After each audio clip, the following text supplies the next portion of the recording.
Scott,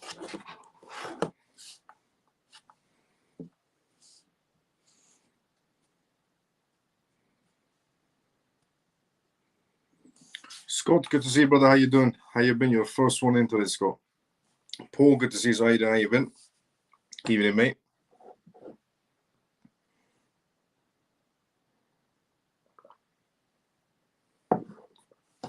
Kerry, good to see you. How you doing? How you been? How's things? How's your day? It was good. It was busy, but it was good. Comatose, good to see you. How you doing? How you been? Yes, I'm first today. Let's go, Scott. Pure, good to see you. How you doing? Evening, how you been? Dennis, good to see you. How you doing? How you been?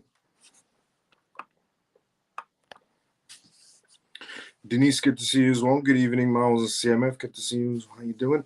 T, hello, Miles. Hope you're well. I'm doing great, T. How you been? SDX, C, Paul, Viore. Repeat what you said about these last evening. I said Viore is okay. Actually, I didn't say Viore is okay. I said Viot was okay, but that was the previous one. Viore, I said, I'm not sure. CPOL and SDX, I don't know all their recent developments or their contracts or any sort of licenses they might have essentially acquired. So I couldn't give you a better perspective, and I still need to look into them for you. Good evening, Miles and CMF. Orphan, good to see you. So how you doing? Share the live, family. Let's go, Scott. So let's do a little breakdown of what we're going to be going from tonight's episode on episode 216 of the CMF Live. I don't know why it says 215 there. It's supposed to be 216. That's a bit weird. Does it say 216? Yeah, 216. So on tonight's episode of CMF Live, we're going to be talking about Jerome Powell. As I revealed yesterday, Jerome Powell was going to make his big speech today on the factors of how the market's going to be playing out. Are we going to be in stock for essentially rate cuts? Is that a possibility this year, and so on? So that's the first thing essentially we're going to be going through regarding Jerome Powell's speech on the market space. Then we're going to be talking about the Trump administration in terms of what's expected for us in terms of IPOs and paving the way for crypto regulations and so on. So there's a report on that matter as well we're going to go through to just tell everybody what's in stock with Trump's administration going forward inside the crypto space. And it's all positive news, to be fairly honest, but we're going to go through it anyways. We're also going to be talking on tonight's live as I'm the first essentially to be under the new Canadian listing rules. We're also going to be talking about tonight's live regarding Sui entering a new partnership, quite a massive partnership for Sui, to be fairly honest, and Franklin Templeton is their new partner. We're going to be talking about Russian President Vladimir Putin on his new speech. Vladimir Putin made a speech about Bitcoin and crypto assets. We're going to go through what he talked about and essentially what questions he was asked and what answers he gave. We're also going to be talking about crypto regulations on tonight's live as well from India, because India essentially did this massive blockchain event. Now, this blockchain event typically goes all over the countries. It's been in Dubai, this blockchain event has been in America multiple times, and today it was in India. So we're going to discuss what these corporations, not just Indian companies, but also corporations outside of India, like US companies and British companies and EU companies, they were all attending this massive blockchain event in India. We're going to talk about what they discussed, essentially a list of CEOs gave their perspectives on the market space. We're also going to be talking about a new perspective that's came out from Tom Lee. Now, if you don't remember who Tom Lee is, essentially he's the Chief Investment Officer at Foxtrot. He's came out with his new predictions on the market space moving forward. The last time he gave a prediction out was on CNBC Live Squashbox. We're also going to be talking about the Australian Securities and Investments Commission. They've came out with some new regulations, so we're going to go through what's been changed in Australia, what rules and regulations are headed that way. We're also going to go through the news topic of Seattle CEO's new perspective on the market space. Seattle's CEO has came out and said that he regrets not buying crypto assets in the bear markets and that he might have fallen behind, but he's not going to be falling behind anymore at all. He's going to be purchasing essentially and entering the crypto space at a much more rapid pace. Now, these are indications that essentially corporations on getting to a stage where they don't want to be left behind. We're also going to talk about a new crypto project that's came out of nowhere. They don't have a token at all, but they have been raising quite a lot of money. They're inside the health sector, seed money, essentially investment seed money, and they raised about $400,000 in about 3 minutes, which is incredible rapid time to be raising $400,000 in a space of 3 minutes on seed fundings. We're also going to be talking about tonight's live regarding Ripple and Brad's perspective, because Paul Atkins has been finally chosen.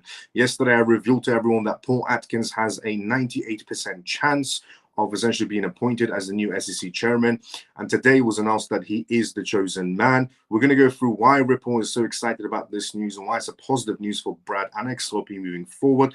And we're going to be discussing the matters of the RLUSD stablecoin regarding XRP and essentially the deadline that's being pushed. Is it a bad thing? Is it a good thing? In my opinion, it's still a good thing anyways. The future looks very bright on XRP Ledger, amazingly bright. So those are the news topics we're going to be going through on tonight's live regarding Jerome Powell's essentially speech on the market space and Ripple's perspectives and India's perspectives on the market space moving forward, and Australia's perspective, Canadian perspective, a lot of perspective and data news to go through essentially. So if you are watching this for the first time ever, welcome to the CMF Live. I just want to say that. The CMF stands for Crypto Mouse Family. My name is Miles. I go by the host of Crypto Mouse. And on this live, every single night, I discuss matters of the most recent news that's spinning around the world in terms of cryptocurrencies, CBDCs, AI, politics, regulations, vital information for you to know about regarding the world, completely transforming into a digital space. We also do Q&As on this live as well, which means if you do have any questions, put it down inside the comment section. I'll be more than happy to answer any questions you may have. And the disclaimer of this live, as always, is not financial advice, not political advice, and whatever I say is only for entertainment purposes. So welcome to episode 216 of the CMF Live. If you're watching for the first time ever, welcome. If you're regular, let's go CMF. The live has officially started now. The first news we are going to be going through is regarding Jerome Powell's speech. But before we go through the Fed speech, let's go straight inside the comment section, and then we go back and forward news, comments. So let's see where we were inside the comment section before we go straight into the first news, which is Jerome Powell's speech. We were at here. Orvin, good to see you as well. How you doing? Good evening, Miles and CMF. Share the live family. Let's go, Scott. Evening, Miles. Precious, how you doing? Evening. Scott, good to see you. Let's go. Evening, Miles and CMF. Maddie, good to see you as well. How you doing? Good evening, Miles and CMF. Free and Feather, good to see you. How you doing? Hello to my CMF on YouTube. Hello, I hope you had a good day. Let's go, Scott. Good evening, Miles. How's it going? It's going great, Callie. Good to see you. How you doing? Hi, all Susie. Good to see you. How you doing? How you been? Good evening, Miles and CMF family. Funky brother, good to see you. How you doing? Evening, Miles and family. Ian, good to see you. How you doing? Evening, Miles and CMF. Pierce, good to see you. How you doing? Would you rather? Miles, what is support level for XRP as it's dropping slowly? Around in dollars, 1.8. Could be 1.7 as well, this rate. It's South Korea. The issue with XRP, it's not an issue, but South Korea was the reason, as I revealed yesterday, on XRP dropping slightly, because the biggest purchases were coming from the South Korean exchanges, which now they're going through some martial law situation, as I revealed yesterday, which has put a halt on the purchasing power coming in from the South Korean market space, which was one of the biggest coming in for XRP. In South Korea, they purchase more XRP than they do of Bitcoin or Ethereum put together. Not put together, but in separately. How has it been today, Miles and CMF? Lena's been great. Good to see you. How you doing? Lena, I still haven't forgotten. I need to direct message you regarding step-by-steps. I will do that after the live. Apologies about that. It's been a very hectic day. Shall we take some profits? As I can see, the charts and the support levels are 190. You can, as I said previously, Funky Brother, if you want to take profits, it's never a bad idea to take profits. I've been saying this for the longest time. If you're in it for the long haul, then you don't care about ups and downs because you're in it for the long haul when it comes to XRP. But if you want to take profits along the way, it is completely your choice and it is your money. As I've said previously, taking profits is never a bad thing. I said personally myself, I'm never going to be taking any sort of profits on XRP. I've been buying XRP for the longest time and holding on to XRP for the longest time, and I'm going for the long haul. But if you want to take profits along the way, it's perfectly fine.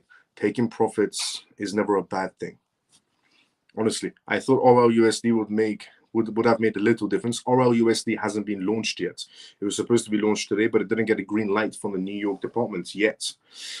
Share the live family. Let's go, Scott. And also on RLUSD, as I said previously, RLUSD is going to be having indirect value on XRP unless the token is pegged to the XRP token itself. Then it's going to be having direct, essentially, impact on XRP. But if it isn't, it's going to be having indirect, essentially, effect on XRP's price point, which either way is good, but obviously direct would be better. But indirect still brings in money. But this still hasn't been greenlighted yet. Good evening, Miles and all CMF talk. Good to see you. How you doing? RLUSD has been listed on a few exchanges I've seen today, Coinbase and so on, MoonPay, and a few other exchanges have listed RLUSD, but it's not active for trading because it hasn't been greenlighted by the New York department yet. Good evening, Miles and all CMF talk. Let's go, Scott. Let's go. Hi, Miles and CMF. Stormy, good to see you as well. How you doing? How you been? Carol, hello, Miles and CMF. Good to see you as well. Carol, how you doing? Evening, CMF. Daniel, good to see you as well. How you doing? Scott, let's go. So, Jerome Powell's speech. Let's go through that. For essentially, the first topic we're going to go through on tonight's live is regarding Jerome Powell's speech, because his speech moves the entire market space, crypto and stock. Jerome Powell discusses Bitcoin's position as digital gold. In a sense, while preparing, essentially, the Fed chairman, Jerome Powell, delivers his statements indicating he will remain in his position until the end of his term. Now, there were some rumors that Jerome Powell might be in some sort of a way under some sort of law removed because Donald Trump's coming into power and he's making quite a lot of changes. He's making a lot of positive changes, to be fairly honest, regarding Donald Trump. He's getting rid of the FDIC chairman, the SEC chairman, and a few of the people that shouldn't be there. And he's replacing all of them with, essentially pro-crypto activists, you could pretty much say. But Jerome Powell was one of the people that could have been removed, but he came out with a speech today and said that he's sticking to his chair until the end of his term. Previously, we discussed how dreams regarding a potential rapid decrease in interest rates favoring bulls have been dashed. So what did essentially Jerome Powell's statements mean for the cryptocurrency space today? Although inflation data remain relatively close to the 2% target, it shows a halt in steady decline. Members mentioned that the possibility of reaching the 2% target within the next 2 years, but it's a lengthy process and has led to a belief that there might be a maximum of 3 essentially rate cuts next year.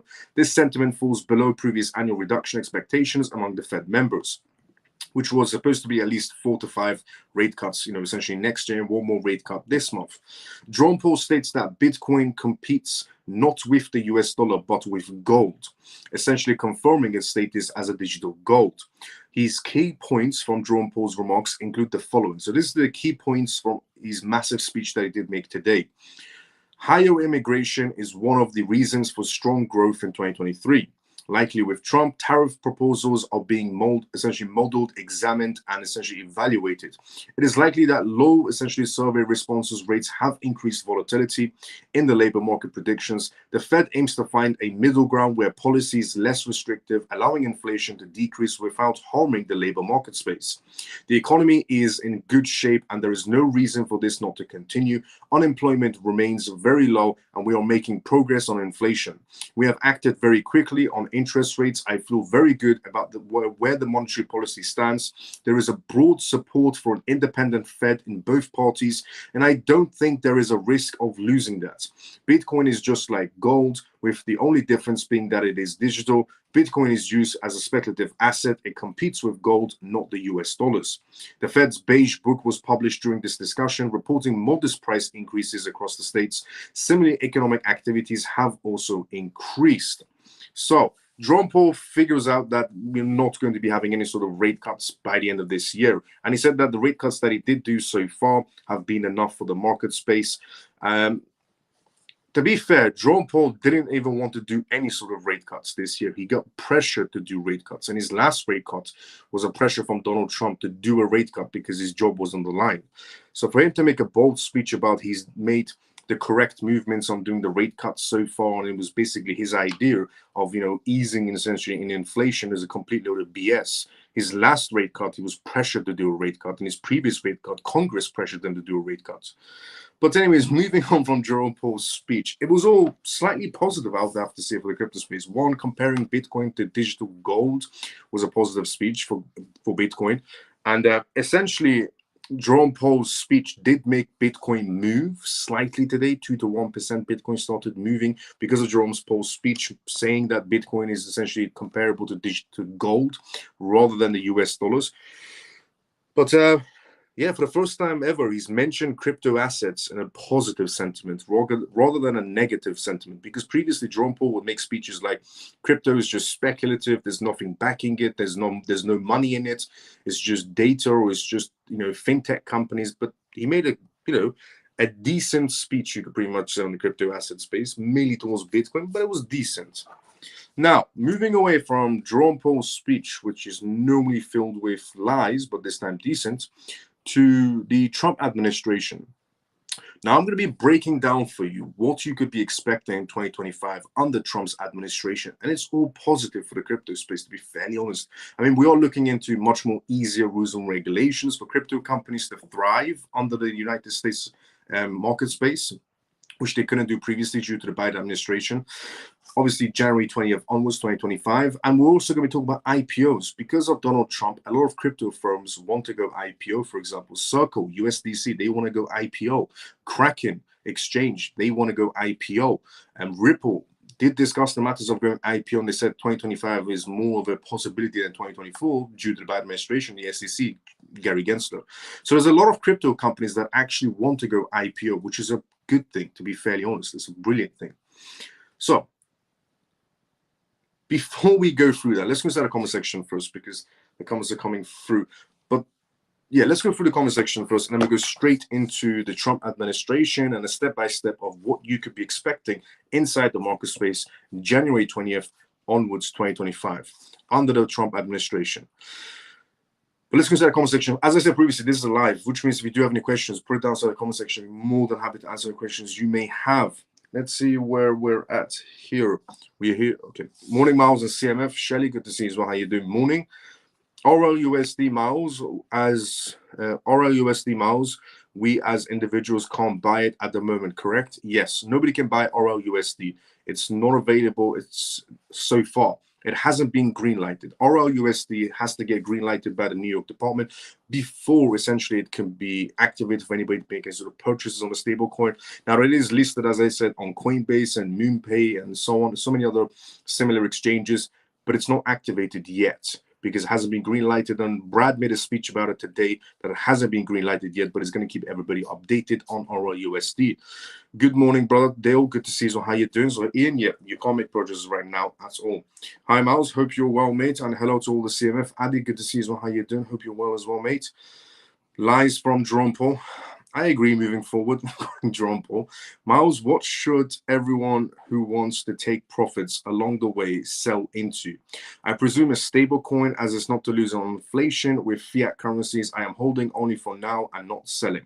If you do want to sell your crypto assets, this is not financial advice, but you would have to sell into a stable coin. Obviously, it's the only method you should be doing of profit taking. If you ever want to do profit taking inside the crypto space, preferably selling to essentially a stable coin is the better choice. You can go for USDT or you can go for USDC, whatever you prefer.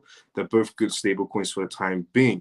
But yes, definitely a stable coin if you want to take profits. Hi, Miles and CMF, XRP, let's go Peg. How you doing? How you been? So, Trump administration, what could you possibly expect?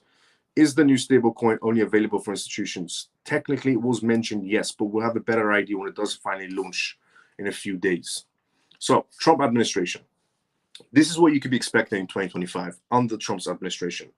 The election of Donald Trump as US president is expected to usher in significant changes to the cryptocurrency regulations, potentially benefiting major players inside the crypto space. According to Barron's, the administration may adapt essentially a crypto-friendly stance, paving the way for initial public offerings, IPOs, inside the crypto sector by companies such as Circle and Kraken and Ripple and so on. With the anticipated essentially new SEC chairman, Paul Atkins, as the SEC chairman, industry experts foresee a shift in policies governing stablecoins, crypto assets, and the broader digital currency ecosystem. What eased crypto regulations could mean? Number one, IPO. IPO opportunities for crypto firms is a possibility under Trump's administration.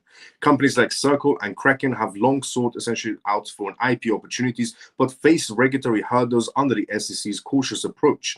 A more lenient regulatory environment could mean that IPO filings will be happening, increase institutional participation inside the crypto market space, encouraging innovation by reducing compliance barriers. Number two, under the Trump administration, you could be expecting relaxed stablecoin policies.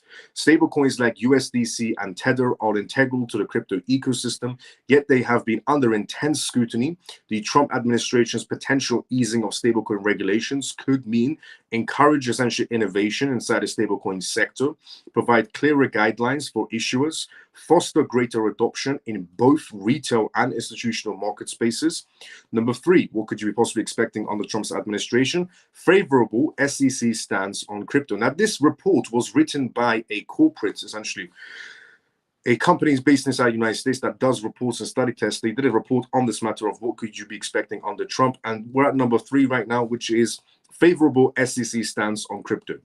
Under the anticipated leadership of Paul Atkins, the SEC may adapt a less restrictive approach. Spot ETFs expanding beyond Bitcoin to include other cryptocurrencies.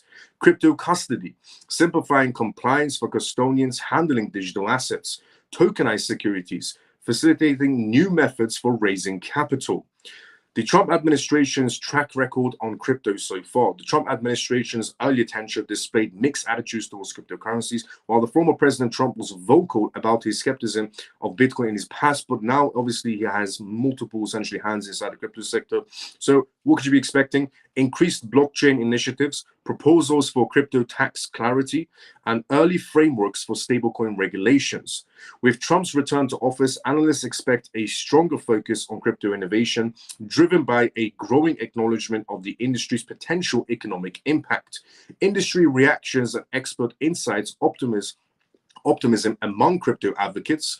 Crypto prominents have welcomed the prospects of eased regulations, seeing it as an opportunity to advance adaptation essentially and innovation.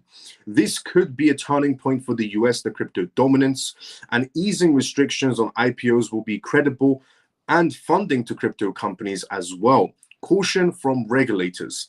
Critics warn that over-relaxation could lead to increased risk for investors, a rise in fraudulent projects, reduced consumer protections. Obviously, the report is going to be covering both sides, the positive and the negatives, but the positives outweigh the negatives by a mile. What this means for the crypto market space. Boost the market confidence under Trump. A crypto-friendly regulatory environment could attract new investors and fuel the market optimism. 2. Accelerated institutional adoption. Relaxed rules may lower barriers for institutional players, encouraging deeper engagement with the crypto asset space. 3. Global competitiveness. As countries like Hong Kong and the United Arab Emirates adapt crypto-friendly policies, the US risk falling behind. Regulatory easing under Trump could position the US as a global leader inside the crypto space. That's a very key one right here. Global competitiveness. As I said previously, the biggest market space in the entire world, the US market space, going pro-crypto, becoming the capital of cryptocurrencies, will encourage other countries around it to adapt the same policies. So global competitiveness is definitely going to be happening. Because of Trump, we're going to get a lot more money flowing inside the crypto sector towards legitimate assets, obviously. Now, challenges ahead. While the Trump administration is expected to ease regulations, challenges remain. Regulatory Balance Act, striking a balance between fostering innovation and protecting investors. Public perception, addressing concerns over cryptocurrency associations with fraud and volatility. International competition, competing with global hubs already embracing progressive crypto policies. Hong Kong is, far ahead when it comes to crypto policies. So is Singapore, so is India, so is the United Arab Emirates, so Saudi Arabia, so essentially as well. Now, so is the EU, to be fairly honest as well. Japan is moving quite rapidly as well. And the UK is mentioning they want to become a crypto hub, but no reactions so far, just a few laws they've discussed. The conclusion of this report. A new era for US policy, crypto policies, the expected relaxation of cryptocurrency regulations under the Trump administration signals a potential turning point for the industry, from enabling IPOs for crypto firms to revising stablecoin policies. These changes could unlock new opportunities for growth and innovation inside of America. While optimism is high, industry players must remain vigilant to ensure that progress is balanced with the necessary safeguards. The reason why I'm sharing you this report regarding what you could be expecting under Trump's administration, and this report was released by Barron. Barron essentially is a corporation that does reports and study tests, but inside the United States. The reason why I'm sharing you this report is to make you all aware that we are still so early. That, as I said previously, the numbers you are seeing inside the crypto space, XRP raising to new heights, is incredible. But it's nothing compared to what it's going to be doing in 2025 under the Trump administration. Essentially, Bitcoin reaching new heights is incredible. It's nothing, again, compared to what's going to be happening in 2025. Ethereum, XRP, XLM, XDC, HBAR, Bitcoin, Ethereum, Cardano, Solana, Chainlink, and the list just goes on of, legitimate type of crypto assets that are going to be doing incredibly well in 2025 and moving forward, because they do have the licensings essentially alongside them. Obviously, some crypto assets have more licensings than others, and some are in different sectors, which means they'll have an edge over other crypto assets. But the conclusion of all that matter is that if you're watching your crypto portfolios right now and you're watching, your XRP go a little bit down, your XLM go a little bit down, and so on, your XDC goes a little bit, or your HBAR goes a little bit down, you think to yourself, why didn't I take profits on my XRP? Why didn't I take profits on my XLM or XDC? Yeah, the numbers you're seeing now are completely nothing compared to what you're going to be seeing in 2025. So you're still so early. So don't, in case you are, some people might be beating themselves up because they didn't take profits on their XRP or XLM, XDC, just because they want a little bit down. But 2025 is not that far off. Neither is January 20th. That's the reason I wanted to share you this report, just to give you a perspective of what's coming towards you, which is massive amounts of wealth. Now, Circle. Circle is the first stablecoin issuer to comply with the Canadian listing rules. Canada's came up with some rules and regulations, mainly inside the stablecoin sector. And USDC is pretty much the first one to get a green light. To be fair, USDC was the first stablecoin to get a green light under the MiCA regulations in the EU as well. Tether still, USDT still hasn't got a green light under the MiCA regulations. But I don't think they ever will, because they have to do one thing they don't want to do, which is Tether has to be transparent with the EU market space, and they don't want to become transparent because apparently that's something they see as, the EU is pushing them to do something they don't want to do. Transparency. It's a bit weird how Tether reacts. But moving on to Circle. Circle has become the first stablecoin issuer to meet the new crypto asset rules established by Canadian regulators.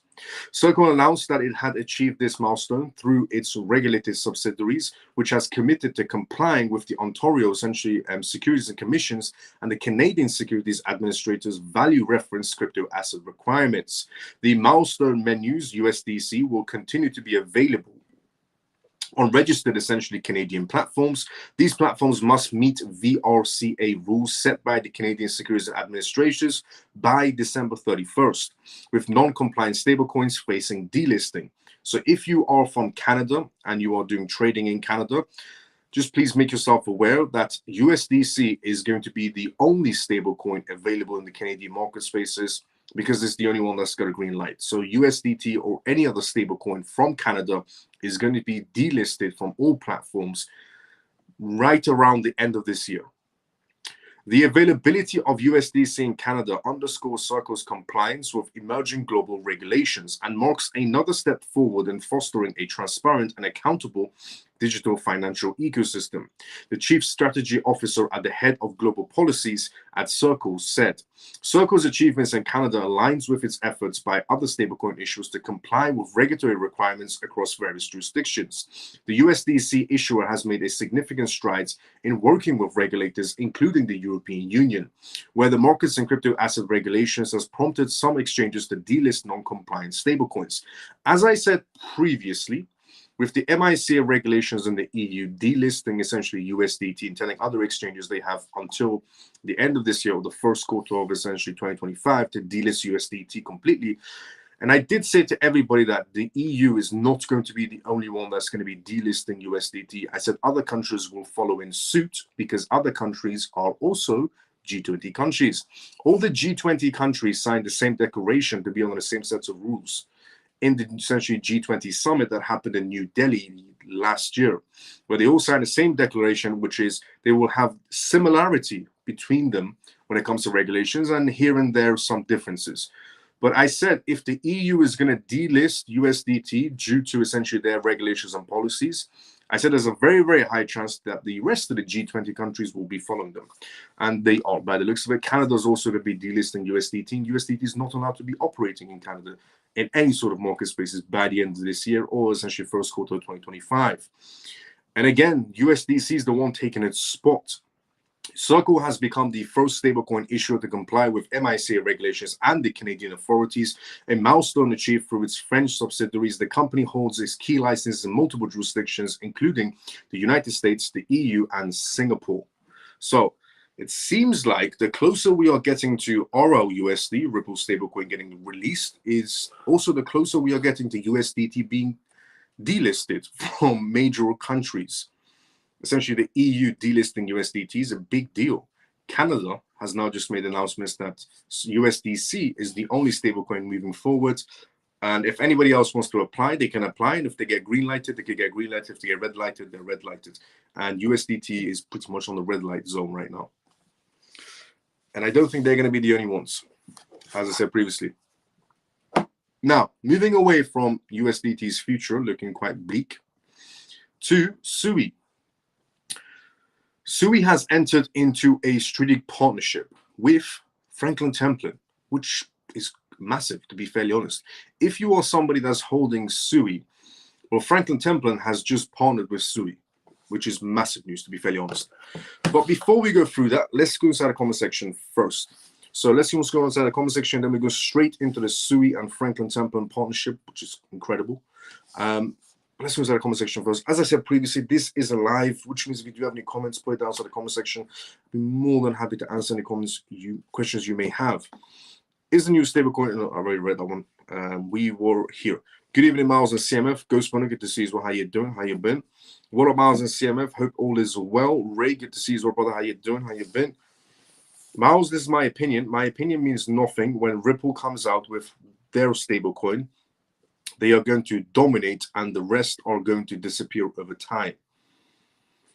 I agree regarding RLUSD dominating the stablecoin space over time. I agree with that 100%, because USDT has difficulties when it comes to transparency, and USDC has delisted once.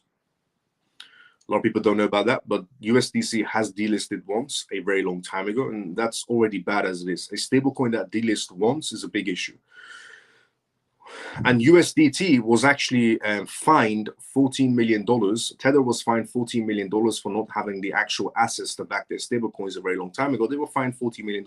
So Tether has an issue of transparency, and Circle with USDC has had one issue where they were delisted for a week or so, which is quite rough, to be fairly honest.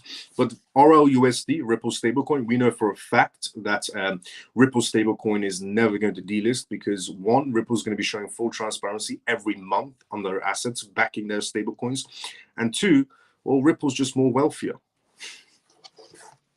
Couldn't be more simpler than that. But I agree regarding that matters what JP has just said. Amen. Let's go, Denise. Always a pleasure. Let's go, Zippy. How you doing? Hi from Malaysia. Good to see you. How you doing, Shakira? How you been? Even Miles and CMF peeps. Semper. Good to see you. How you doing?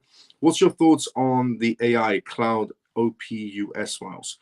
I don't know all their partnerships or their recent developments of they have any new partnerships. So I need to look into it to give you a better perspective on that project. So if you want, direct message me on X or Telegram. I'll take a look into it and give you a perspective on the matter. No problem. Now, Sui and Franklin Templeton. Sui has entered into a strict partnership with Franklin Templeton, digital asset, and focused on supporting Sui's ecosystem builders and deploying novel technologies leveraging the Sui blockchain protocol.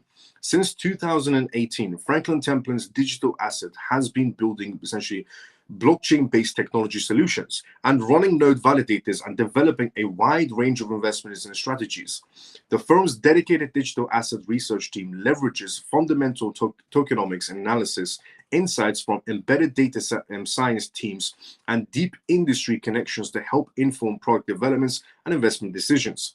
Examples of projects in the Sui ecosystem that excited the team at Franklin Templeton included DeepBook, called DeFi's answer to central limit order books, or what exchanges use to facilitate buying and selling between traders by recording bids and offers, as well as Carrier One, the decentralized mobile carrier behind Carrier One, DPIN network, and IKA, a parallel MPC network that enables seamless and essentially secure cross-chain interactions. The partnerships between Franklin Templeton and Sui tracks a trend showing growing interest and by global investment companies. Previously this year, asset management company Grayscale also established a Grayscale Sui Trust with multiple stablecoins, including USDC, FTUS, and AUSD, that have also launched on Sui's network. Sui's mainnet launched in May 2023. The network has shown rapid growth in the DeFi sector. Over the past year, it has recorded 675% growth in the total value locked TVL and 956% growth in DeFi volumes. DeFi projects on Sui benefit greatly from its massive essentially parallelization and minimizing essentially transaction latency, quick transactions, processing times, and consistently low gas fees. So that is one of the reasons essentially Sui is a partner now with Franklin Templeton.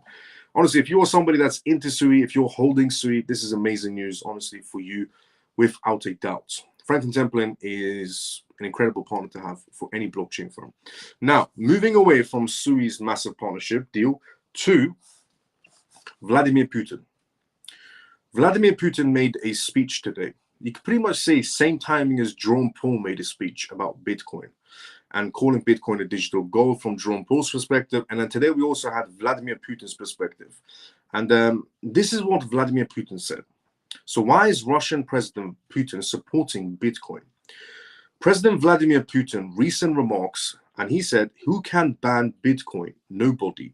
He underscored a significant shift in Russia's approach to cryptocurrencies. Now, he was asked this question on a live audience stage on Bitcoin topics and crypto asset topics. This statement comes shortly after Russia's official interrogation of digital assets into its financial system. Following Putin's signing of a law recognizing digital assets as legal property and allowing their use for their foreign trade settlements. Putin's support for Bitcoin could be a response to rising tensions with the West, particularly over the prospects of developments essentially in the new currency by the name of BRICS. President Donald Trump's remarks about slapping tariffs on BRICS, essentially currencies, demonstrates the West's opposition to any threat associated with the US dollar supremacy in the global trade.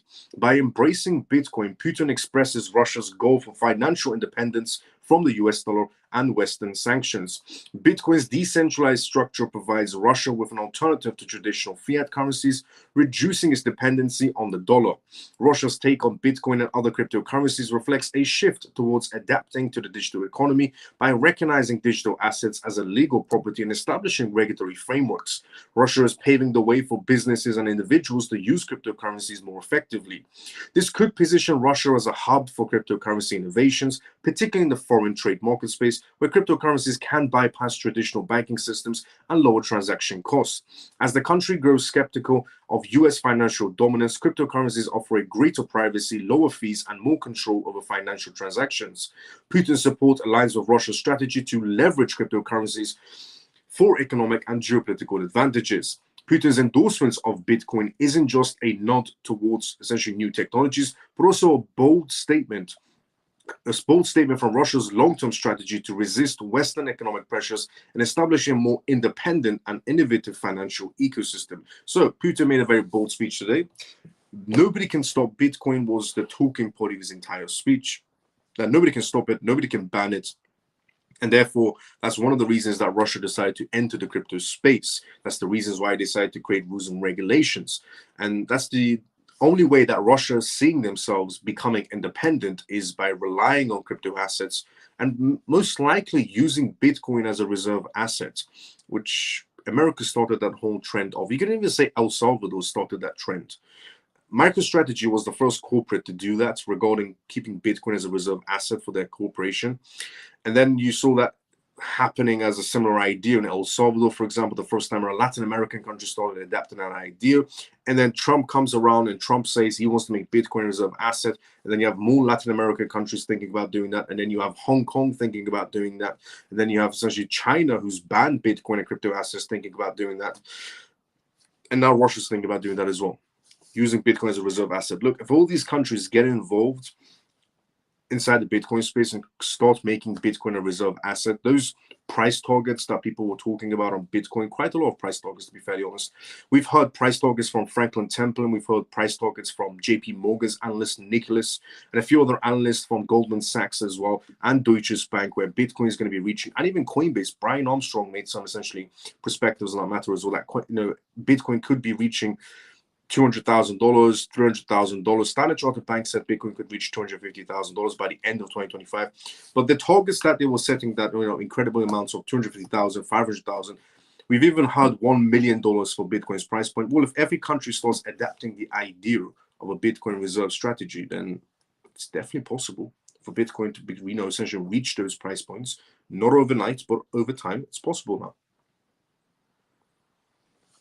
But there's a bigger concept behind that, which is everybody's following America's footsteps.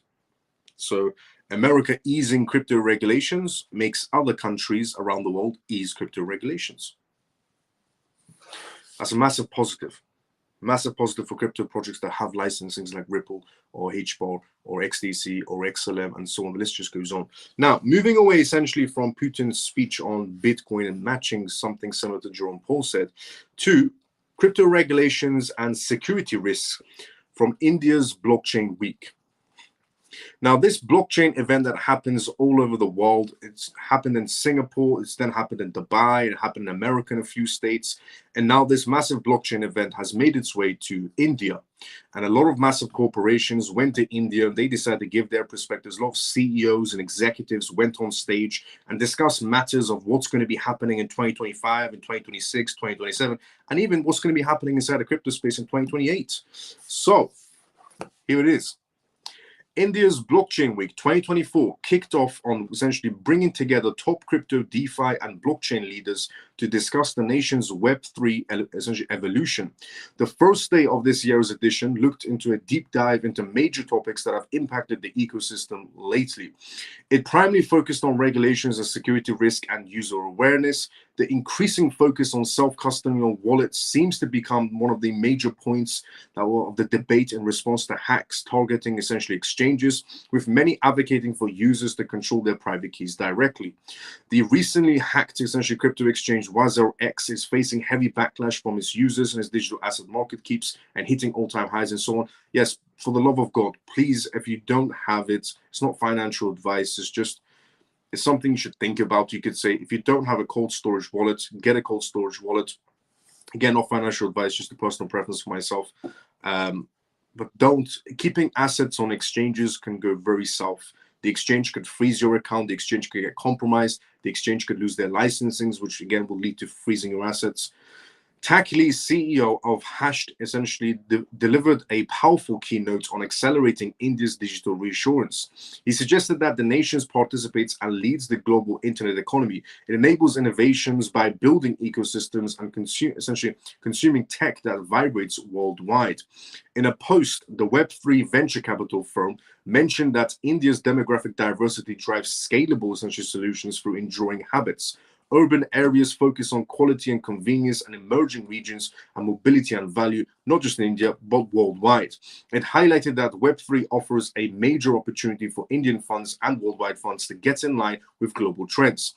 On one hand, where international asset managers are reportedly allocating 1% to 6% of their portfolios to crypto, Indian VCs allocate less than 10%. This turns out even a small portion of a capital that could unlock over $1 billion in investments in the next 5 years. The report also recommends that India is emerging as a global hub for developers with a surge of 28% annually. The nation is ranked second in global open source contributions and is on track to leave the US as the largest developer market by 2028. Now, obviously, this is probably going to be changing because of Donald Trump. Yes, if we had Kamala Harris as the president of the United States, thank God that never happened. But if we did have, by some bad luck, Kamala Harris as the president of the United States, yes, India, Singapore, Dubai, Hong Kong, Tokyo, the UK, the EU, everybody would have left the US behind. But because of Donald Trump, I don't think India is going to be number one market space by 2028. I think the US is going to be number one market space by 2028. But time will tell, and I'm never wrong. India's startups are thriving against all odds as they have showcased resilience and adaptability, maybe navigating through regulatory hurdles to achieve growth and legitimizations. The region is setting new heights in Web3 space, urged the report. Meanwhile, India's regulatory approach has managed to strike essentially the right balance. It looks to protect digital asset users and foster an exclusive access to banking and fintechs. The government is implementing tax policies that drive growth, but with safety. And at the event, it set stage for debate on clear regulations and security risks. The global crypto market cap surged by essentially roughly 4% over the last 24 hours, and it stands at $3.61 trillion. However, Bitcoin's price is hovering around $99,000, building momentum to the one target of $100,000.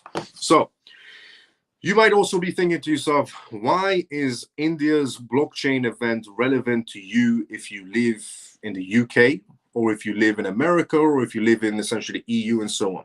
As I said previously, the G20 summit that happened in New Delhi, India last year was when all of these G20 countries signed the same declaration. So whatever rules and regulations that got passed in India, there's a very likely and high chance that's going to be passed in other G20 countries, because they're all going to be in the same sets of regulations. They described it in the G20 summit in New Delhi last year as, if every plane in the sky has the same rules over everybody's country, then crypto assets should have the same rules between G20 countries.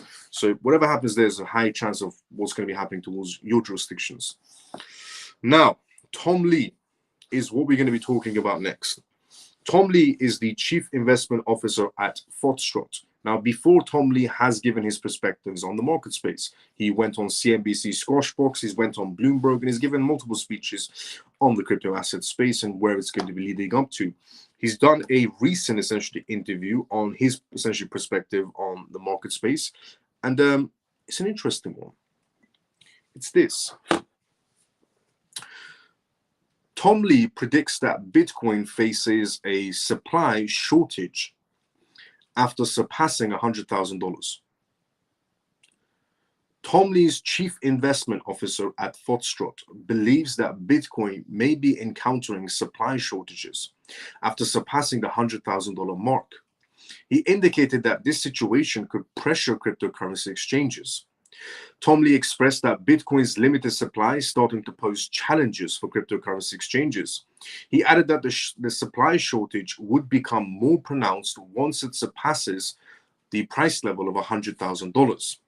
Tom Lee suggested that Bitcoin could experience gains of up to 150% within a year from its current levels, with a high likelihood of exceeding $250,000.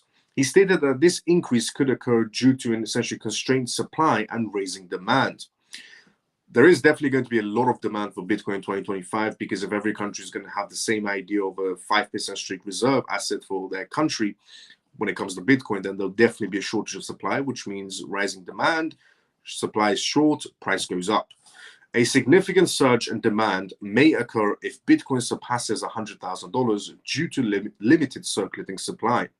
Moreover, Tom Lee shared his 12-month outlook for Bitcoin during a program with essentially Anthony, the founder of Skybridge Capital. He indicated that Bitcoin could gain substantial value within the next year. He said, "I believe it is possible, even likely, that Bitcoin will exceed $250,000 within the next 12 months, following the price cycle. Currently, Bitcoin is trading at approximately $97,244. The combination of limited supply and increased demand could lead to a significant rise in Bitcoin's price. The narrowing supply in the Bitcoin market space, combined with the rising demand, could pressure prices. However, the volatility nature of the market and various factors could impact the realization of these predictions. It is crucial for participants to act cautiously in the light of such forecasts." What Tom Lee has suggested regarding Bitcoin coming to a shortage of supply when it passes $100,000 is quite likely possible. Look, honestly, if every country is going to be following America's footsteps with their policies, which is reserve assets, stablecoin regulations, banks and institutions, and so on and so on, and every country, which in most cases will adapt the same policies, similar policies at least, then yeah, there's definitely going to be a shortage supply of Bitcoin, which would cause the price of Bitcoin to skyrocket over time, not overnight, but over time. So his perspective is true, to be fairly honest. Now, before we go for the next news, which is regarding the Australian market space on their terms and regulations, let's go inside the comment section first. As I said previously, this is a live, which means if you do have any questions, put it down inside the comment section. Be more than happy to answer any questions you may have. And then we'll go straight into the Australian government news regarding their policies and regulations. Australia also signed the same declaration to be on the same sets of rules at the G20 summit in New Delhi. If USDT will be delisted from different, nope, I think I got a bit more up. I think I missed a few comments. Yeah, I missed a few comments. We were here. Is China bankrolling USDT, Mouse? It's a great question. Yes. China is, okay, let me put it to you this way. Not just USDT, but Ethereum also. So Vitalik Buterin, when he needed money to start up Ethereum, one of the people that backed Vitalik Buterin to start up Ethereum was a Chinese investor. The money came from China. Same scenario with USDT. A lot of Chinese money is spinning in USDT. And that's one of the reasons why America is not a big fund of USDT. Or other jurisdictions are not big fond of USDT, like the EU and Canada, for example, now. Is because Tether has unknown money spinning inside of it, and also they don't want to show transparency of where all their money comes from. But Tether does claim that they're sharing essentially reports with the CIA, with the FBI, with any sort of national departments inside the United States government, and they're working with the Dubai police departments, and they're working with so many other countries' national security matters. But Tether still does have a lot of unknown Chinese money spinning inside of it. The chances of money laundering and essentially USDT is quite high, incredibly high. Also, there's the other side, Justin Sun. America's been after Justin Sun for quite a while, silently. And he's been spending quite a lot of money as well. I mean, Justin Sun set up an exchange where he backed it with USDT and set up a new stablecoin, which he filled the money, which he took the money from USDT into his new exchange. He's done so many dodgy behaviors inside the crypto space as well. But yeah, the chances of China bankrolling USDT is incredibly high. Is France going to affect the market space? If France's economy collapses, then yes, it's going to be affecting the market space. There are two countries technically holding the EU together. That's Germany and France. Italy is also holding the country together, holding the EU together as well. But the two biggest players in the EU is France and Germany. That's holding the EU together. They're the ones borrowing money to EU nations and keeping them alive. And France's real estate market space is incredibly shaky. It could burst. If the real estate market in France burst, then France won't be able to maintain itself, which means the EU is going to be in trouble, which means it could cause a domino effect in the EU. Because if France can't afford to pay its bills, then France has to go around and ask for their money back. And France has borrowed money to, for example, Greece. They've borrowed money to, for example, Austria. They've borrowed money to Italy. They've borrowed money to outside of the EU as well. They've borrowed money to, which is going to just cause this massive chain of domino effects, which France is going to be the one that starts it. So yes, if France's economy actually, goes sliding downwards and their real estate market bursts into flames, then yes, there's a possibility that not just the crypto markets, but it will affect the stock market as well. Because they would slowly cause a domino effect on the other countries that they borrowed money to, because now they want their borrowed money back, which means they'll put other countries in a phase of struggle mode, which will cause their countries to also go into a sliding downward situation. Yes, but how you doing, Ian? Let's go. If USDT will delist from different markets, can ETH and will lose a lot of revenue? Will Ethereum lose a lot of revenue if USDT gets delisted from every market space? It's not just Ethereum that's going to be affected if USDT gets delisted. A lot of crypto projects will be affected on that matter if USDT gets essentially delisted from all exchanges, starting with the EU and then Canada and every other country follows through. Then every crypto project will be affected up to a certain extent. Nothing's going to zero. Just want to make that very clear.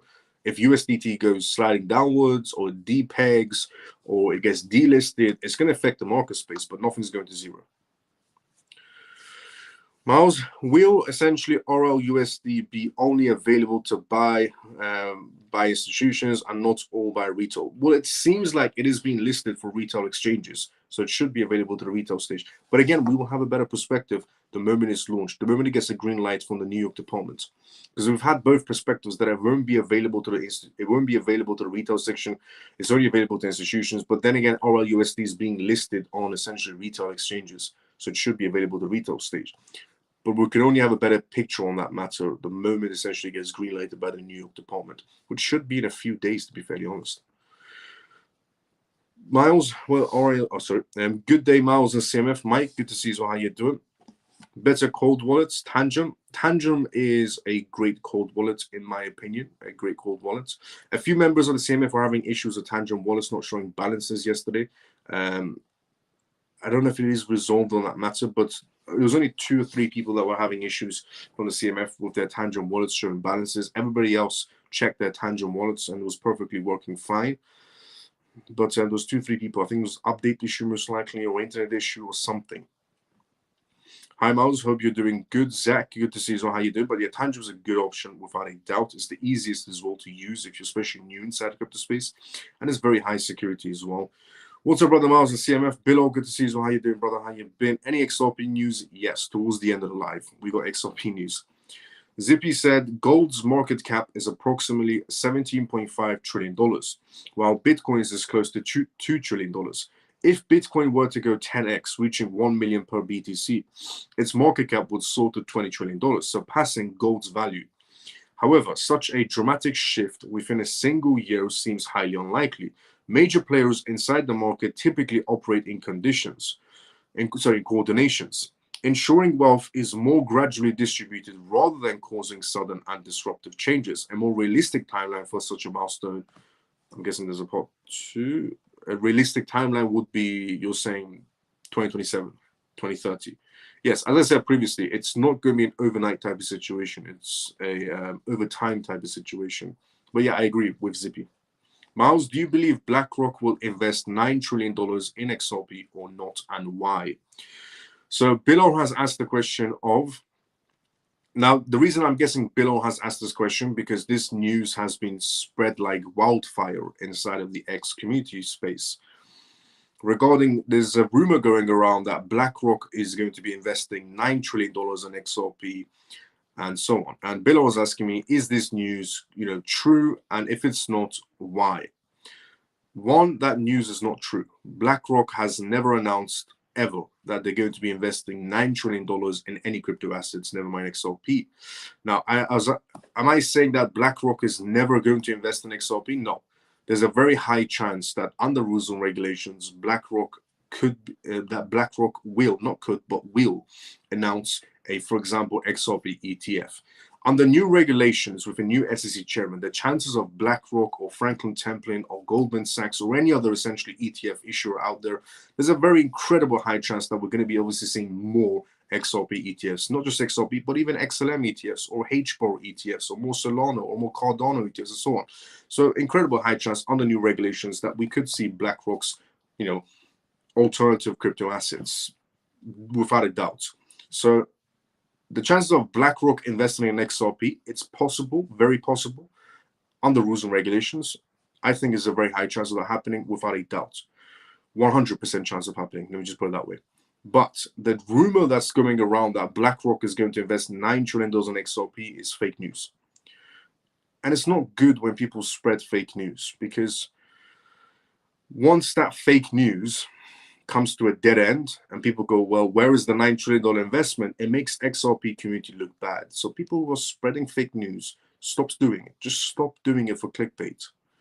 Spread real news about XRP. There are so many positive news out there about XRP's partnerships and contracts and licensings and what could potentially happen moving forward. But spreading fake news is never good for any asset, to be fairly honest. And yeah, the reason is of why this is. Miles, do you believe that BlackRock will invest $9 trillion in XRP or not? And the reasons why they would not do it, as I said, I already said that as well. So the $9 trillion in XRP is just rumored, it's fake news. Will BlackRock ever essentially invest into XRP as an ETF? 100% they will. Under rules and regulations, 100% BlackRock and the rest will apply for an XRP ETF. Under rules and regulations, 1 billion% guaranteed, in my perspective.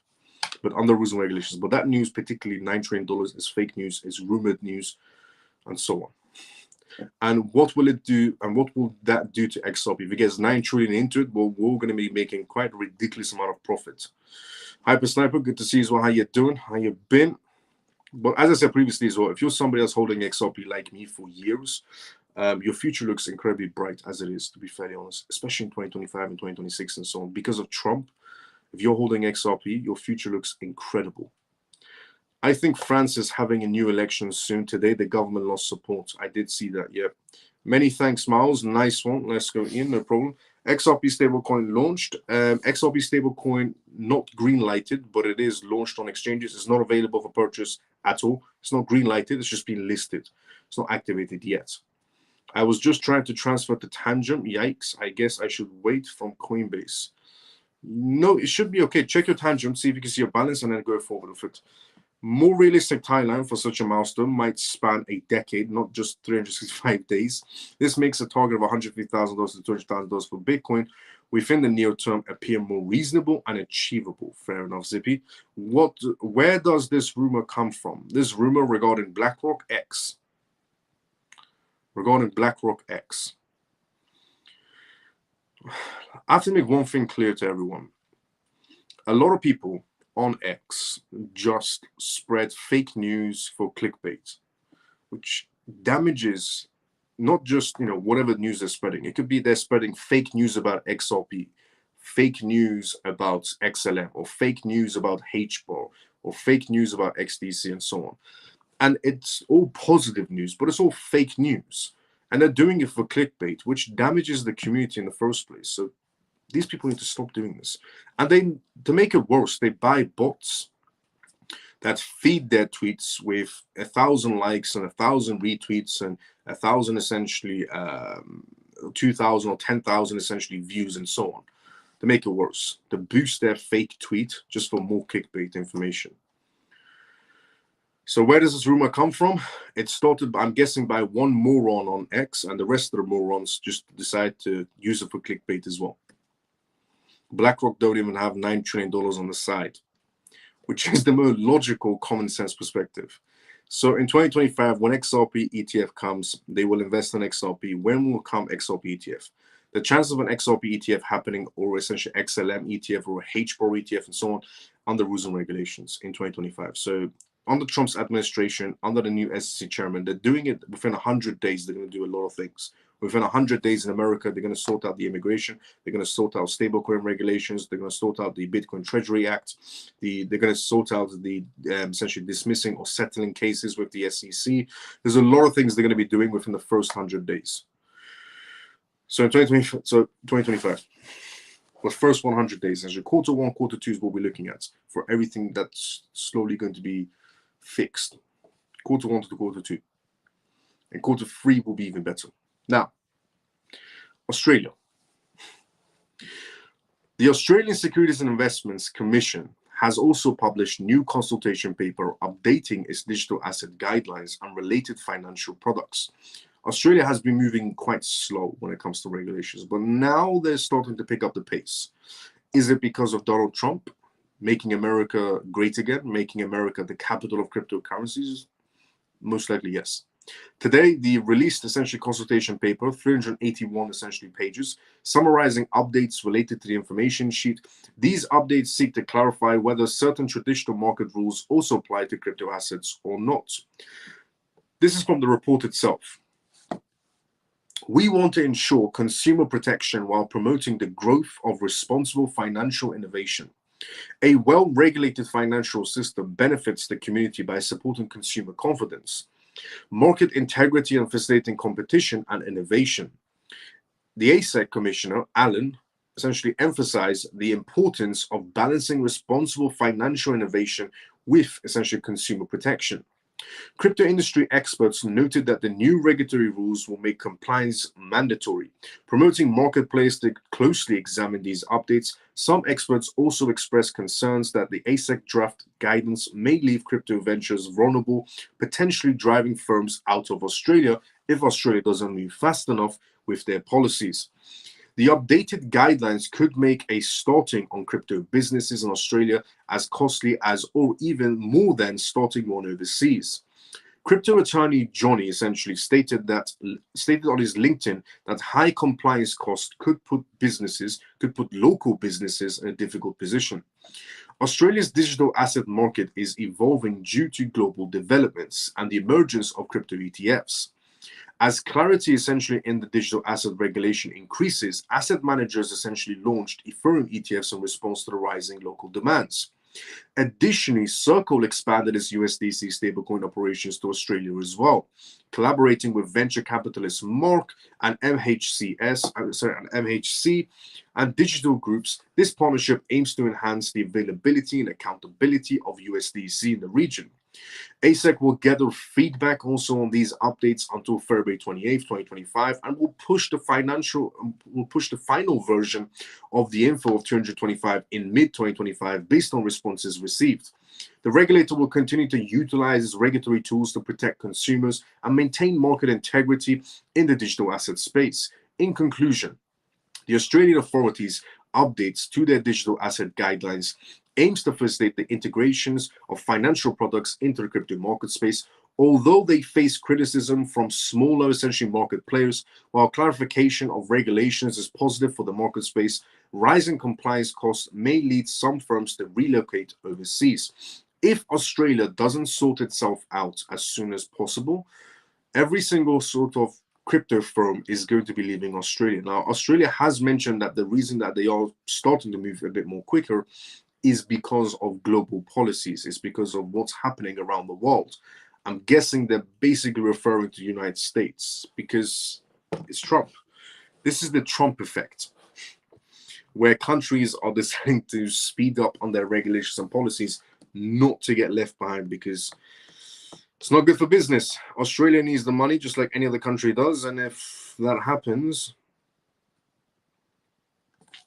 first of all, it's not good for Australian investors. Anybody that's an investor in Australia, if the regulations come slow, then you'll all be operating gray areas, and then they could trap you in regulations when it suddenly drops.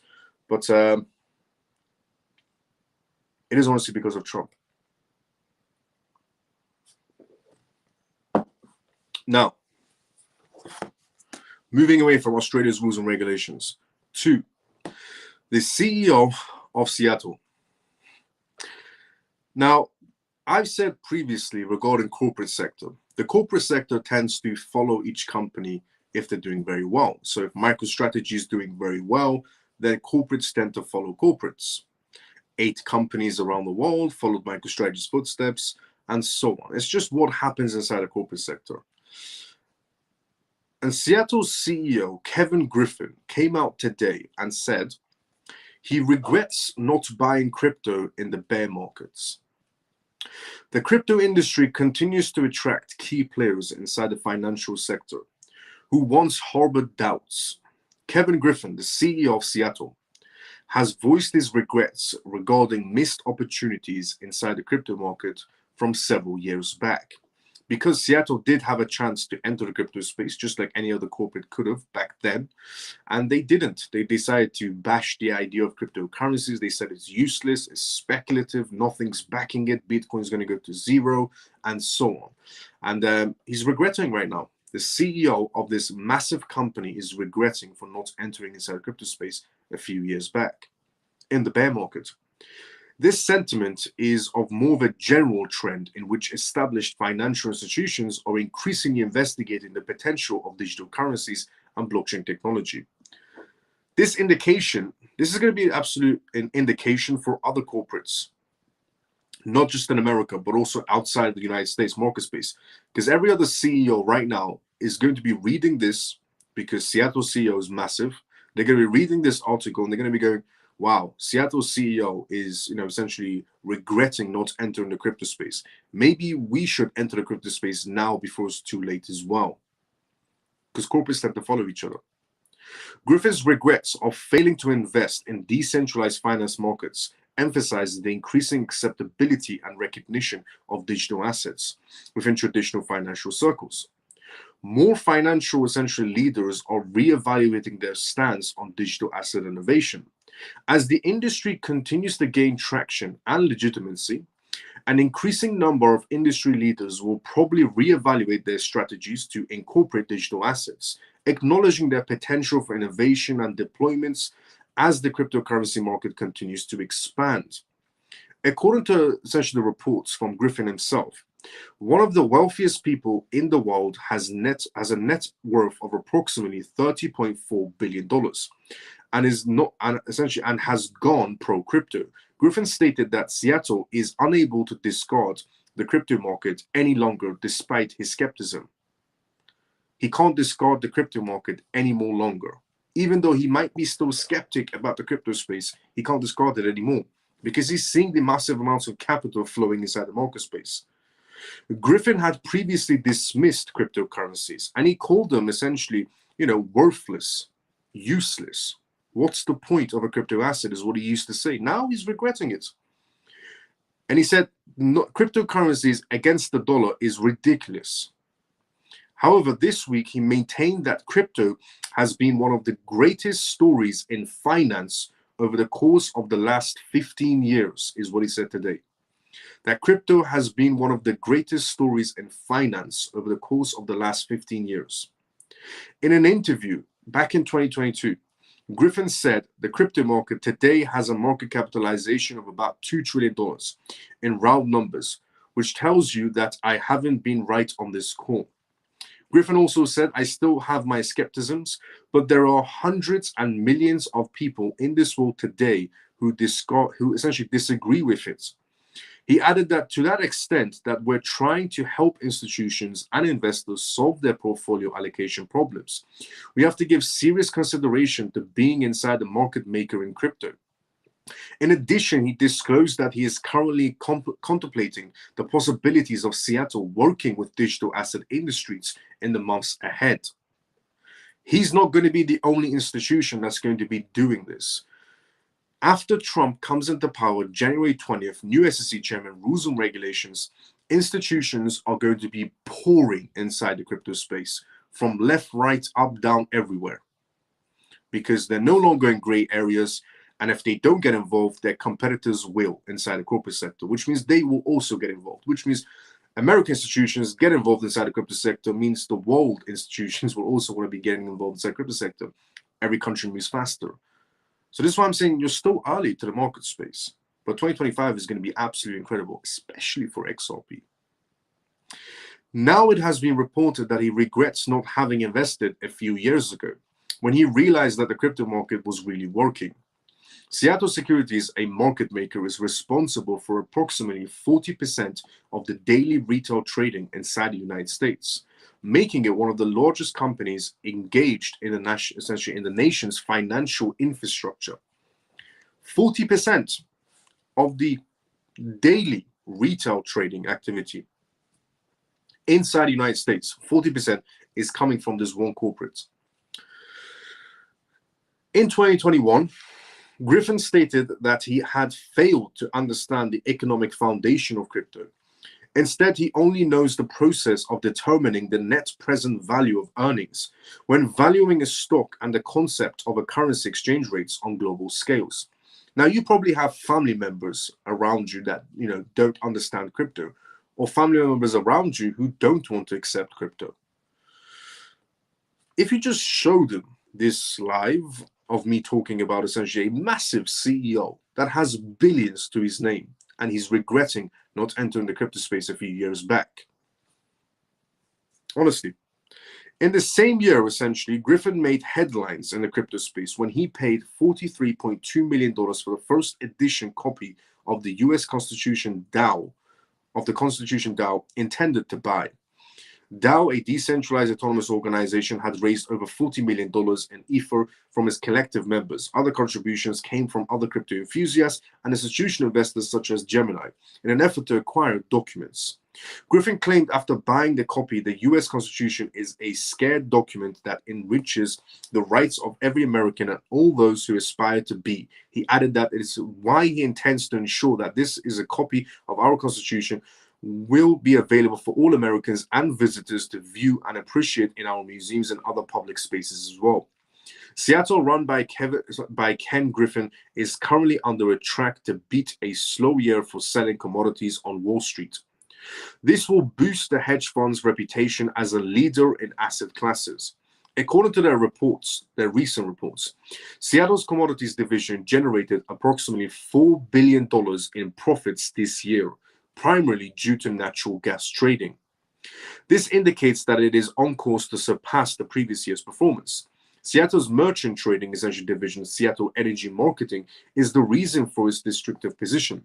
In recent years, the unit, which is overseen by former Morgan Stanley Commodities Chief Jay, has been a significant source of profits due to its involvements in physical trading, including storage and transportation. Whether derivatives and modeling or essentially are also a part of the business, they are essential instruments in natural gas trading. The profits of Seattle's commodities unit extends into a positive run. It generated more than $4 billion last year and roughly doubled that amount in 2022. Massive corporation, Seattle CEO, making this announcement in detail. He could have just done a simple interview and, said one sentence, I missed out on crypto, but not anymore, and then left. But he decided to go in detail about all the mistakes that he did throughout the years of not entering inside the crypto space.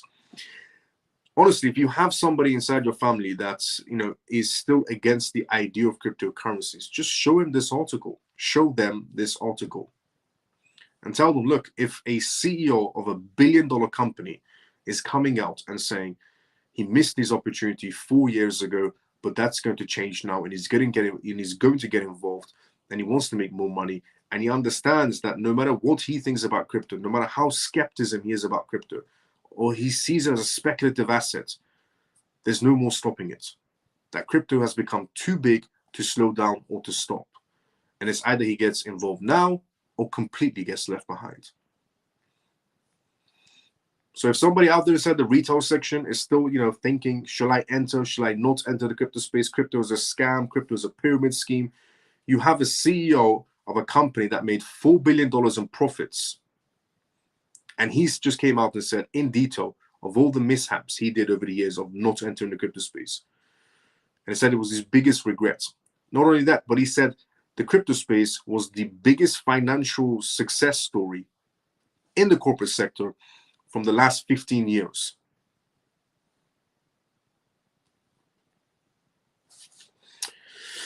Now, moving away from the CEO of Seattle to a blockchain project which has no token. Now, I just want to mention one thing. Whenever I've mentioned any blockchain projects on this live, all the projects that I've chosen to share are all projects backed by VC companies. And I've never been sponsored by any of those projects. The only sponsor that I do have, and I've publicly stated before, is Tangent. If anybody wants to ever get a Tangent wallet, they can use essentially the reference crypto miles and capital and get 10 to 20% of their Tangent wallet. That's the only sponsor that I've ever had so far. And I've shared crypto projects on this live before. I've shared blockchain projects that are some are launching in 2025, some that launched this year and did incredibly well. But every company that I've essentially, every blockchain company that I've talked about on this live, they've all done incredibly well. I've never shouted out a bad project. And none of them are meme coins. I've never, announced any meme coins ever, and I'm never going to either. They're all legitimate companies. They're all legitimate projects. They all have essentially VC money. They've been raising seed money, which means they don't need your money to launch because the company itself has money to launch. And I came across this particular fintech startup company, which is inside the blockchain, data, and health sector. And the reason why it seemed quite interesting is because there's a lot of interest around this company. They haven't launched a token. Most likely it's going to be in 2025. And the reason why it's incredible is because this is how much interest VC companies have shown towards this company. Now, some big names that have backed this company are Coinbase. Coinbase has backed this company. And a few of the big names inside the VC sector have also backed this company. And it's a healthcare tech startup company. They've raised a million or something, but their recent raise, they raised $400,000, which you might think is not, big amounts for a startup company to be raising $400,000. They raised $400,000 in seed money from venture capitalists in 3 minutes. In 3 minutes, they raised $400,000 of seed money. This particular healthcare tech startup blockchain data company. In 3 minutes, they raised $400,000 from VC company. Pulse, A Web3 health tech startup reshaping how people manage and benefit from their health data has raised $400,000 in 3 minutes of fundraising window on Echo, the investment platform for the token economy.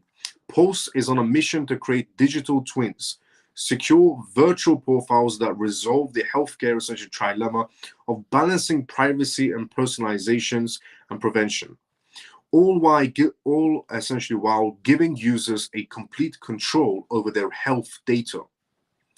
Pulse digital twin technology, essentially from the web worlds, electronics health records and diagnostics into comprehensive unified health profiles.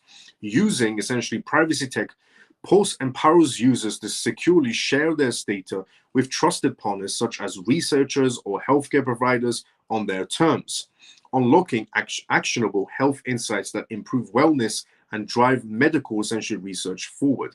So you could pretty much be wearing any sort of wearable. You could be wearing your Apple Watch, you could be wearing your Aura rings, or essentially any sort of wearables that monitor your health. And Pulse, their platform, will take all of that data, put it inside a Pulse platform, store that data for you. Most likely, Pulse is going to be releasing their own wearables as we go into 2025 as well. But it records every aspect of your health, and it creates essentially a data file that you could send off and share to doctors. You can send it off to essentially research labs and so on. They can get back to you. Choose who you share your health data with.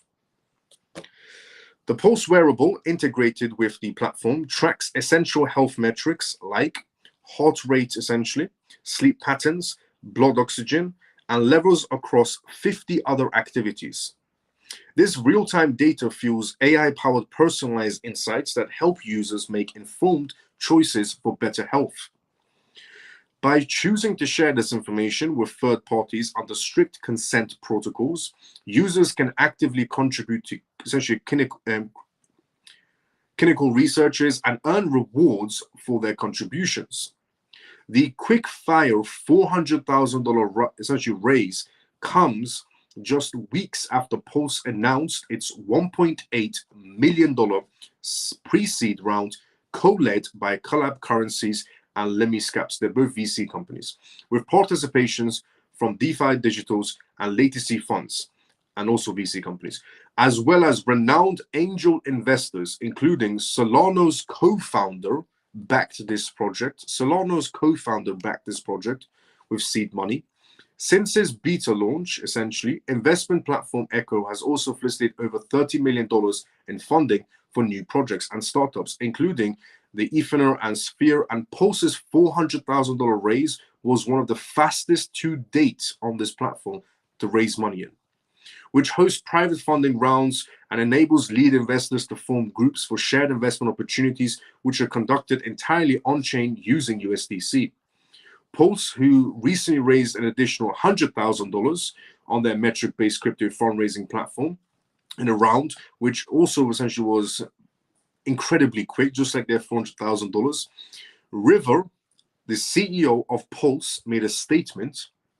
He said, only three weeks after announcing our $1.8 million pre-seed round, we are very proud to secure an additional $400,000 in fundings, on board over 100 quality investors, 100 VC investors, through essentially Comfy Capital Group. We are blown away by the speed of the raise, which demonstrates strong investor essentially into our company. Our mission is to transform how people manage and benefit from their health data.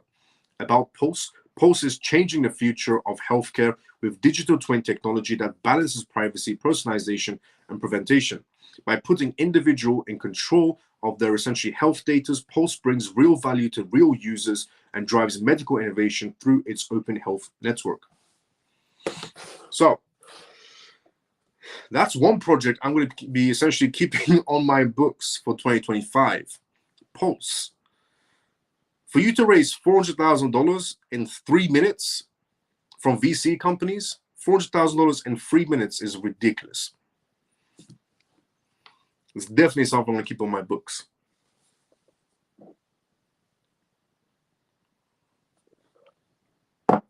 This company will is going to be releasing a token as well, because they did mention in their post, essentially, when the CEO was talking about $400,000 in 3 minutes. Thank you so much for the seed money. We raised this so quick. We're proud about our mission and so on. And he was making his bold speech, the CEO of the company. They did mention, obviously, that the people that use the Pulse wearables, like, if you wear a Pulse, essentially, obviously it's not a Pulse watch, but you do wear a Pulse watch and they track your records and so on, you'll be rewarded in tokens. I'm guessing this company is also going to do an IPO somewhere down the line. But there's massive interest around it from VC companies. Now, moving away from Pulse to Ripple news.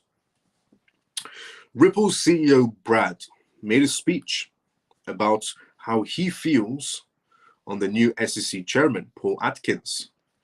It's good news.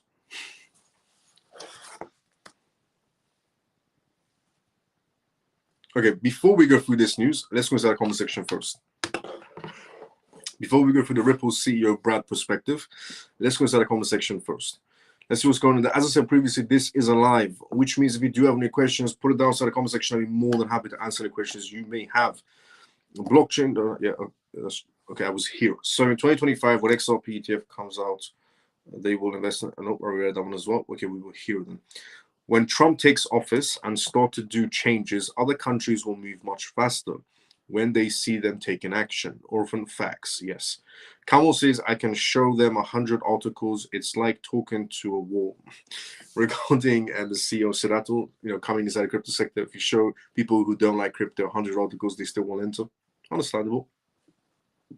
Mickey says, what's the full name of Pulse so I can read it up? Mickey, I can share you the article, no problem. Message me, I can share the article. But Pulse's article, the full, if you just type in Google, health tech startup Pulse raises. You know what I'll do? I'll post it inside on X. I will post this on X after the live, so it's easier for you to find the article. No problem. But that'll be easier. Now, at what point does one know when to stop buying crypto assets? It's like a race against time. Too much money brings a lot of eyes on you and problems, especially if you haven't yet figured out an exit plan. True. At what point do you know when to stop to buy crypto? Well, it depends on certain crypto assets. If some crypto assets that you're buying are starting to, climb that ladder and starting to show very high price points, then most likely move on to other assets because you already have a big bag. So let's say if you're buying XRP back to back and XRP is raising in value, let's say XRP is looking at not overnight, but over time, $10 to $100, some people will probably stop around $10 of buying XRP in the retail section. Institutions will buy no matter what. They will be buying $1,000 or essentially $20,000 on whatever assets.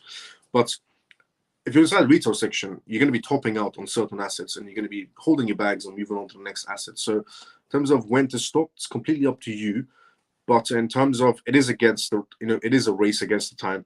And too much money brings a lot of eyes on you. It is true. A lot of, if you have too much money, it does bring a lot of eyes on you. But it only depends on if you're, going around and telling everybody how much assets you have, which is why I've always told people to never show your Trust Wallet balance to anyone, to never show your crypto wallet balances to anyone at all, because your crypto wallets are your new bank accounts. And I've never understood the concept of people posting their crypto wallets and saying, look how much money I have. First of all, it's not professional to be going around posting your crypto wallets, essentially, and telling the entire world how much crypto you have. You just, as essentially what Lena has put, you're putting more eyes on you, which is the wrong thing to do. So I've always told people, your crypto wallets are like your bank accounts. The same way you don't go around and take screenshots of your bank balance and post it on X. It's the same reason why you shouldn't go around and essentially take screenshots of your Trust Wallet or your Ledger wallet or your Tangent wallet and post it on social media. So yes, don't bring eyes on you. I agree 100%. Problems, especially if you haven't yet figured out an exit plan. Regarding exit plan inside the crypto space, I have posted on the Telegram group of this live, which is also, by the way, free for anybody to join. As I said previously, everything I provide is completely free of source. Inside the Telegram group of this live, I've put an 8-step plan on if you want to exit on any crypto asset. So it's inside the Telegram group, enough. I'll send it to you after the live, no problem. No problem, I'll send it to you. When do you feel Pulse token will be launched? Most likely 2025, but it's definitely something to keep on your books because they might launch towards the end of the year. They might launch January. We don't know because they haven't given a deadline. They're still in their essentially beta mode, but they're raising quick money by the looks of it. So whatever they're doing is working so far for them. So keep it on your books is what I would say if you want to go into that project to read more on it. Keep it on your books, Pulse. And I'll post the article after the live is done as well. I'm probably having butterflies now. Let's go, Lena. Honestly, the future looks incredible for all of us, especially people holding XRP. Pulse token is currently ranked as on the live coin watch. Pulse token is that the token? No, that's not the token. It hasn't launched yet. That's not the same token. Now, Ripple CEO. They've launched beta tokens, but not the real token. Ripple CEO, Brad, speaks for the first time for Trump's new SEC chair candidate.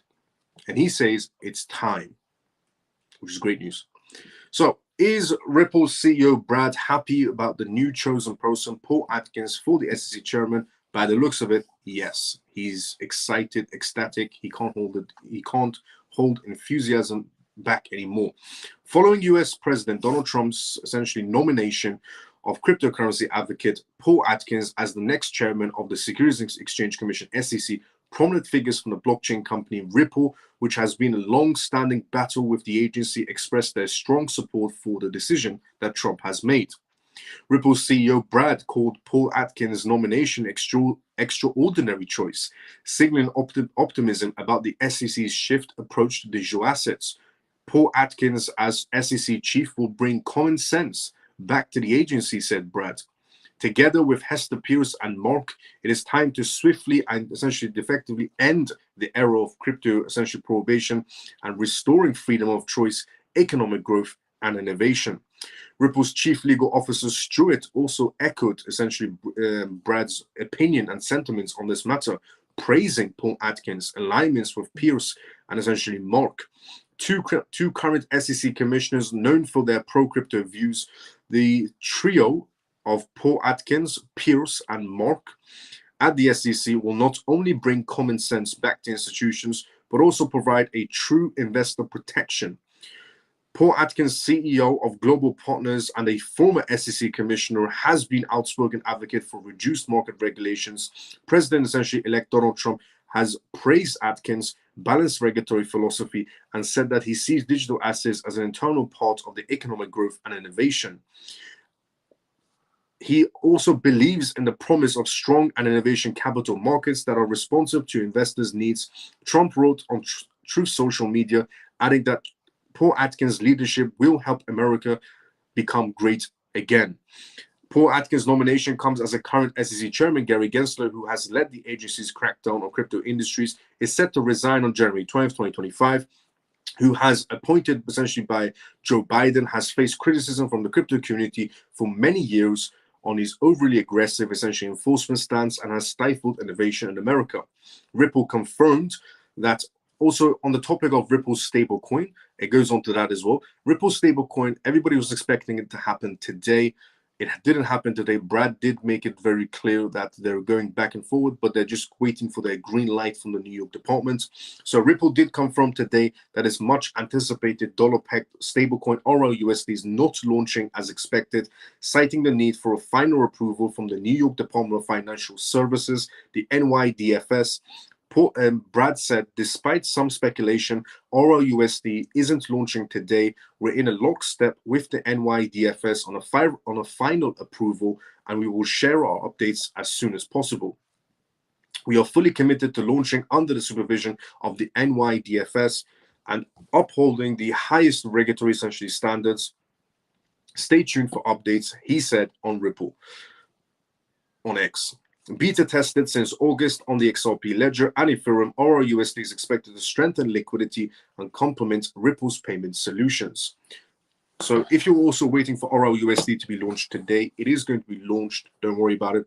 So RRUSD is going to be happening 1 billion% guaranteed. It's just the deadline has been pushed by a little bit due to the NYDFS still not greenlighting it. Is that bad news? Not really. There's probably some paperwork filing to do, but New York Department is going to greenlight it either way. And the reasons of why I'm saying it's 1 billion% guaranteed that it's going to get greenlighted is because the New York Department of Financial Services attended the Ripple Swell event in Miami. The chairman of the New York Financial Departments attended the Ripple event in Miami, the Ripple Swell event, and made a speech about stablecoins and regulations and crypto innovations alongside Brad. So the chances of the RLUSD stablecoin being approved are 1 billion% guaranteed. Because otherwise, if it wasn't, it made 0 sense for the New York Financial Department essentially to be at the Ripple Swell event and make speeches about it. So that's going to be approved no matter what. And on the topic of essentially the new SEC chairman, Paul Atkins, incredible news. Because it's just not Paul Atkins. As essentially Stuart, Ripple's CLO, put it, it's Paul Atkins, Hester Pierce, and Mark. Hester Pierce is inside the SEC already. She's always being against essentially Gary Gensler. She's even essentially went in front of Congress and went against Gary Gensler and said that this is not the SEC's agenda. This is the chairman of the SEC's agenda going after crypto assets. So Hester Pierce is incredible. Mark is also incredible as well. He's always been pro-crypto. He's also SEC commissioner as well. And now we have Paul Atkins. So we have Paul Atkins, pro-cryptocurrencies, the new chairman of the SEC. We have Commissioner Hester Pierce alongside essentially Paul Atkins, and Mark also essentially a commission under Paul Atkins as pro-SEC, as pro-cryptocurrencies. It definitely is the three trio, as the CLO of Ripple put it. Stuart, amazing. Your future looks incredibly bright. If you are somebody that's holding XRP, your future looks incredibly bright. If you're also somebody that's holding, essentially legitimate assets inside the crypto space that are going to benefit from the rules and regulations and the banks and institutions coming in, your future looks incredibly bright as well. As I've said it before, and I'll say it again, thank God Donald Trump won. Thank God Donald Trump won, because none of this would have been happening. New SEC chairman, new FDIC chairman, a pro-America, crypto reserves, rules and regulations, banks, institutions, world domination for crypto, CEOs coming out and giving their perspectives on crypto, more ETFs. So none of this would have happened, if Trump didn't win. So honestly, thank God, as I've said always, that Donald Trump won. And every single one of your futures looks incredibly bright, especially if you're holding XRP in the financial sector, the categories of the financial sector. Also, that what I mentioned at the beginning of this live as well, regarding the Donald Trump administration report of what to expect. I went for a step-by-step, so if you haven't seen that, go and watch it from the beginning of this live regarding what Donald Trump's administration is going to be laying out as we move forward regarding crypto regulations, IPOs, and so on. Also, I just want to say, all good things must come to an end, which they have now. We've reached the endings of tonight's live. If you're watching this for the first time ever, this was the CMF Live. My name is Miles. I go by the persona Crypto Miles, and this was episode 216 of the CMF Live. We're on episode 216 right now, which is incredible. If you're watching this for the first time ever, you enjoy the live, tune in every single night, Monday to Friday. So you can tune in tomorrow for episode 217 of the CMF Live. And I also want to say thank you so much to everybody that is watching on YouTube, who has liked essentially this live, who's put a comment, who subscribed. Thank you so much to everybody also on X who retweeted this live, who liked this live, who put a comment outside the live on X. And if you're not following me, follow me on X. If you're not following me on YouTube, subscribe to me on YouTube. And also join the Telegram group of this live, incredible place to be in. And join the X communities page, the CMF X communities page if you already haven't. The link for the X communities page is on my profile on X. So Drop a follow, drop a like, drop a comment, subscribe if you already haven't, and tune in Monday to Friday, 11:25 p.m. UK time. Tune in tomorrow for episode 217. Good night, Miles, and all the CMF. Thank you for the real news. Let's go, JP. See you tomorrow, about the same time as usual. Thanks for the amazing live, brother. Let's go, Carol. See you tomorrow, about the same time as usual. Great live. Thanks. Let's go, Zach. See you tomorrow, same time as usual. Thanks for another awesome show. Let's go, Mickey. See you tomorrow, same time as usual. Good night, brother Miles. Funky brother. Good night, brother. See you tomorrow, same time as usual. Thank you a bunch, Miles. And good night, all. Lena. See you tomorrow, same time as usual as well. Thank you, Miles. Good night, everyone. Talk. See you tomorrow, same time as usual as well. Good night, Miles and family. Great live. Many thanks. See you tomorrow. Ian. See you tomorrow, brother, same time as usual. Thanks. Let's go, Shakira. See you tomorrow, same time as usual. Thanks, Miles. Good night, everyone. Orphan. See you tomorrow, same time as usual.